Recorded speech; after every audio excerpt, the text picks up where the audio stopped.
The Night King Who Returned with a God. Chapter 11. A merchant shook this king's hand. Chapter 11. A merchant shook this king's hand. Dujong Group was one of South Korea's most prominent conglomerates.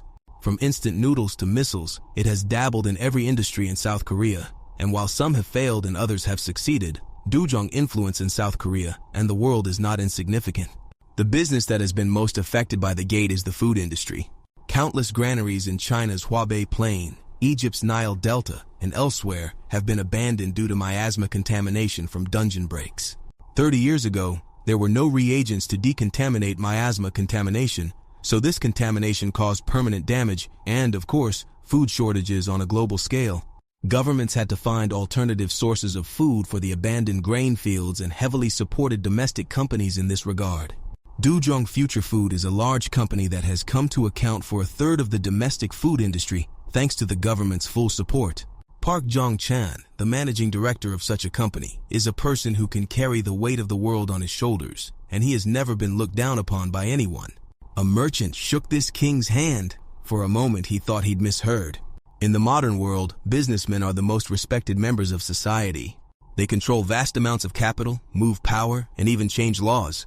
If you're the managing director of a major company like Dujong Group, you can't be messed with by any high-ranking hunter or congressman. What was this look and tone of voice that belittles and demeans such a person and the business itself? Even the association's female staff is staring in disbelief at this shocking statement. Park Jong-chan doesn't let his expression crumble, and he smiles a business smile. Haha, Survivor Leon, you seem to be unfamiliar with modern Earth civilization. In modern times, being an entrepreneur is very different from being a merchant in the old days. How dare you, a lowly merchant, speak ill of royalty? This king has never authorized you to speak. What? Is he crazy? Park Jong-chan had met a few survivors on business, but he'd never been looked at with such disdain. Aye, Your Majesty. In our world, businessmen are a highly respected profession. Leon's voice trailed off in disbelief. Businessmen are essentially crooks who sell their dignity and self-respect for profit. They exploit loopholes in the law and are proud of it. There was no denying it. Dujong Future Foods was immediately criticized for tax evasion, illegal unionization, and excessive profit-seeking, but other businessmen were no different. Even if the world is different, it won't change the nature and fundamentals of business. How can those with lowly tongues and lowly natures stand face to face with noble royalty? I have nothing more to hear. After delivering the last of his insults and disrespect, Leon strode nonchalantly past Park Jong-chan, and Hari followed closely behind as Park Jong-chan was stunned and speechless as he watched. What? This is where Your Majesty will be staying. Well, it's nice. In the modern world, a 50-square-foot office apartment is more than enough for a single person. But for Leon, it was nothing compared to his royal palace.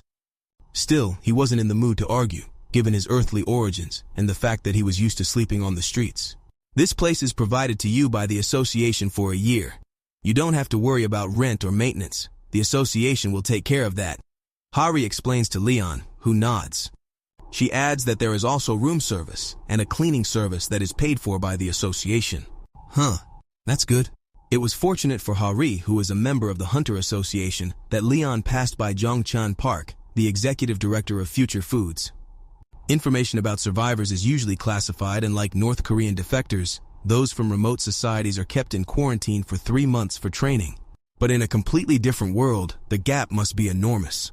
Normally, they would have to be quarantined and trained gradually, but if they wanted to quarantine Leon right away, there would be an uproar.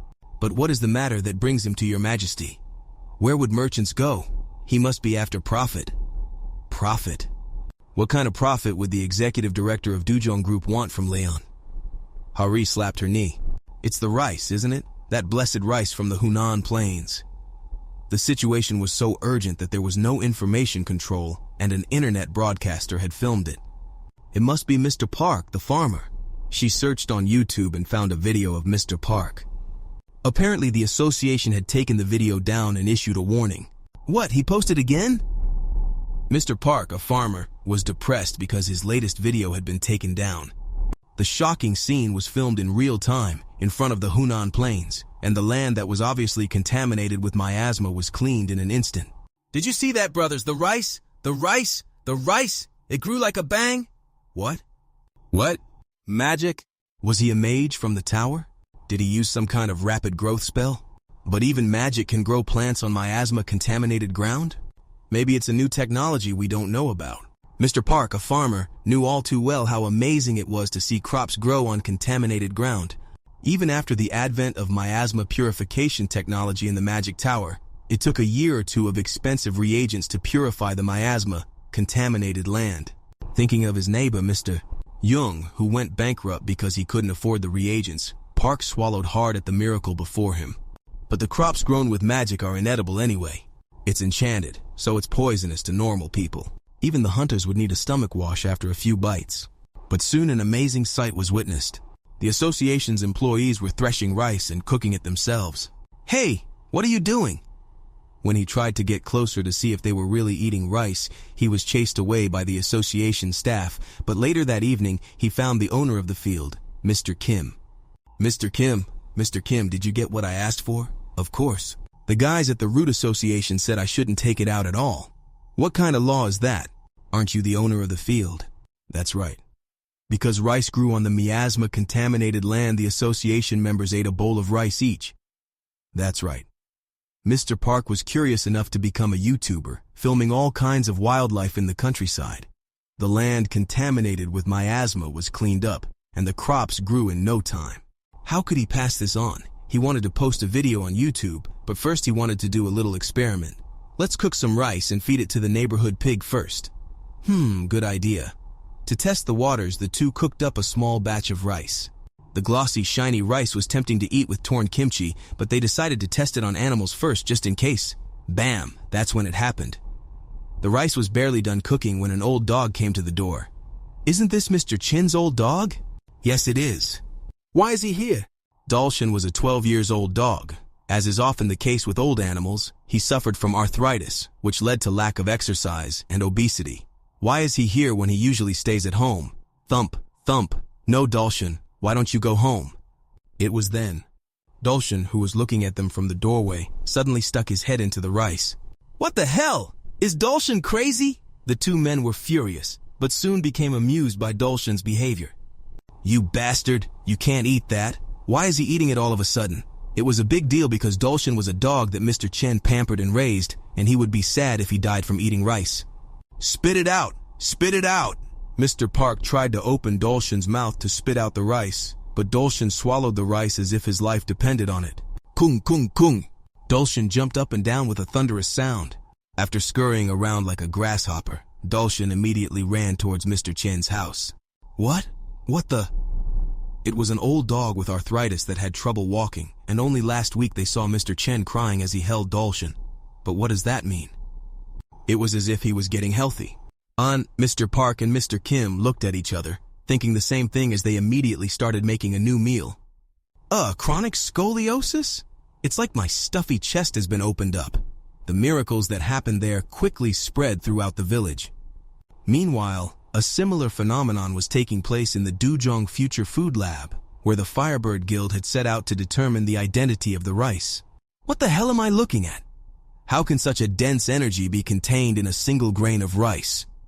The blessed rice that had been sneaked through the Firebird Guild was cross-checked by the appraisers and found to be rare grade 1 by 1.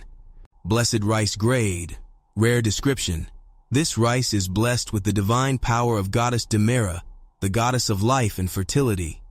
It alleviates grade 3 diseases, and if consumed continuously, there is a high chance of being cured. Blessed rice? What the hell is it blessed with? Isn't it magic? From what religion is Goddess Demera? If it's a grade 3 disease, what does that mean? Something like early colon cancer. Damn it! Can you prove this? Test it on lab rats. The results of the experiment showed that the healing powers of the blessed rice were real, as the mice that were dying from the constant consumption of the experimental crops were cured. Yi, hurry up! We need to report to the top and tell them to get as many seeds as possible. The report of the lab's findings was sent to the upper management of Duzhong Future Food, and the managing director, Park Jong-chan, was immediately dispatched. It wasn't hard to find Leon, as Dojong had planted eyes and ears in the Hunter Association. A merchant shook this king's hand? But Leon ignored them, and director Park Jong-chan returned with a grimace. You arrogant savage! Mr. Park's anger erupted like an active volcano as the researchers who had come to report to him squinted at the plaque he threw at them, but he didn't care about them. Hey, those rice crops, are you sure they're effective? Yes, they are.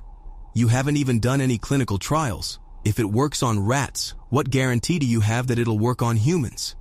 Well, the secretary stepped in. We went to the owner of that field to get as much of the seed as possible, but there, the secretary relayed what Mr. Park and Mr. Kim had experienced. A dog that was dying came back to life, and after eating the rice and their chronic inflammation and rhinitis were cured. After that, the whole village was cured of minor to major illnesses thanks to the rice. We don't have the clinical trial data, but it's as good as proven. That's a good thing. Mr. Park's eyes lit up with greed. If he hadn't trusted the appraisal in the first place, he wouldn't have stepped forward. The rice is a hot commodity that could change the world. If only he wasn't a crazy asshole. The problem was the survivor who held the secret to the rice. The anachronistic barbarian survivor looked down on the director of the world-class Dujong Group as a lowly businessman. Mr. Director, we must have it. It has infinite power. I know. The rice that is said to cure cancer just by eating it would revolutionize not only food, but also the medical world. We'll see. Since he's so demanding, I'll have to ask for a meeting through the association. I made a surprise visit before the association restrained me, but it all went awry. You don't know anything about business in this country, do you? He was determined to punch this barbarian in the nose. So many survivors of a stupid, foolish, barbaric civilization thought they were the best, but when they saw the overwhelming scientific and productive power of modern civilization, they finally admitted that they were behind. I see you're making a big deal out of a little rice. I'll represent Earth and show you the power of science. Park smiled triumphantly. I'm going to overwhelm him with a culture shock.